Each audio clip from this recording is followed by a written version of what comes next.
Well, you just got your plants. You've decided you want to put your plants in. You've got your garden plan. And you've weeded your bed so there's no weeds on your bed. And you lay out your soil amendments and your fertilizer. And now you're ready to prep the bed.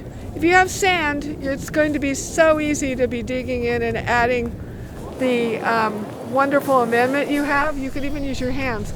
But if you're with clay like we have out here, then you're going to have to add this so that your roots of your plants can even get into the ground. You can step on clay enough and you can make some great adobe bricks. And so it's not really good for your plants. They just don't grow very well without having some way.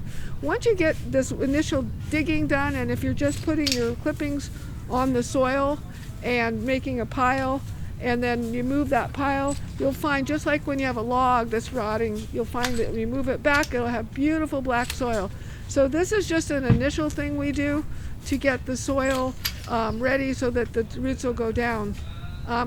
So what you do is you've got it ready, and you step on your soil, your thing, and you lift it up, and you can either flip it completely upside down or you can do it sideways, and that will bring in the air into your soil like that. And then this. And when you have clay, you don't walk on it at all if you can help it. You have paths that you use, because if you walk on your clay, it just turns right back to wonderful concrete. So who wants a plant in concrete? The plants don't want it. So that is now getting ready.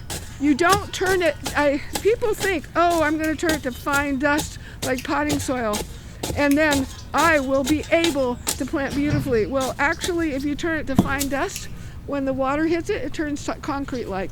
It takes years to get back, because what you're looking for is these incredible aggregates that when you stick them in water, they don't actually dissolve. They actually have the glue from the worm's poop.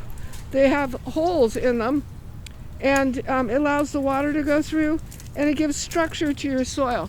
You want to leave some of the structure when you've got clay. So you're going to break it up slightly, but not to dust, and then you can plant into it. And when you do that, you're going to have a garden. So have successful gardening to you, and enjoy.